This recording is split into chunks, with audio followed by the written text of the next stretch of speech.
Predstav si, že v istej chvíli by neexistoval tvoj kostol, neexistovala by žiadna budova a proste nič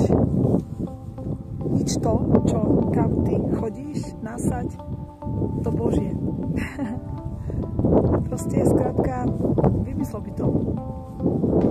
A ostal by si ty a tvoj domov.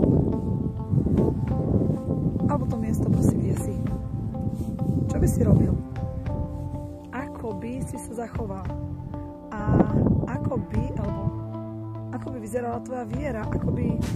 Čím a kým by bol Ježiš pre teba? Dokázal by si zrazu byť iba sám s Ježišom? Iba ty a on? A čo by to prinieslo? Čo by sa dialo v tvojej duši, v tvojej mysli, v tvojom srdci? Vedel by si vôbec žiť svoj kresťanský život, alebo respektíve svoj život viery? Ako by asi vyzeral?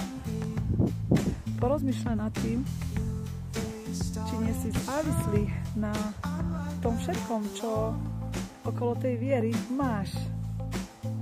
Ono to doplňa, ono to vyživuje, ono to dáva tú hĺbku, to všetko, ale čo ak by to všetko vymizlo? Daj si tú otázku. Ako by si vtedy vnímal Ježiša? Aká by bola vôbec tvoja potreba byť s ním? Ako by si to celé naplňal? Lebo to je to podstatné. Kým a čím je Ježiš v tvojom súkromí, keď si ty a sám, on a ty sám s ním. Toto je to podstatné.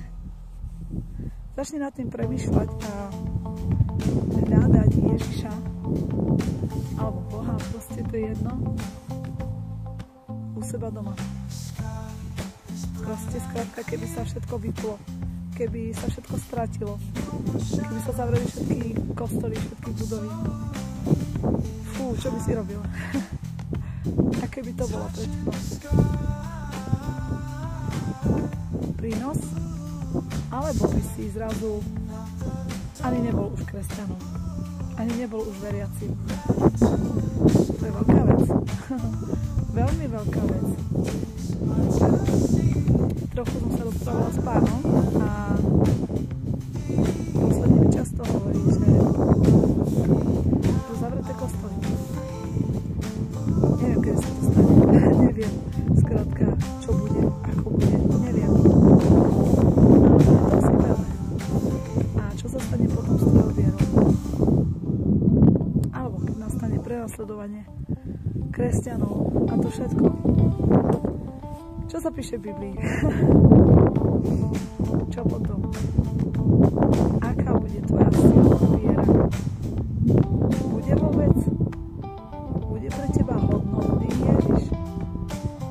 Budeš vedieť s ním byť? Budeš vedieť vôbec ho vnímať? Čo budeš robiť?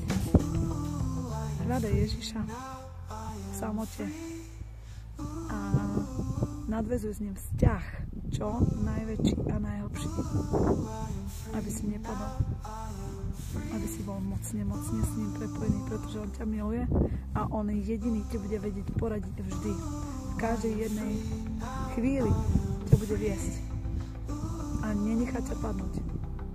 Pamätaj, že keď bude akákoľvek katastrofa na svete, Ježiš ťa vyvedie.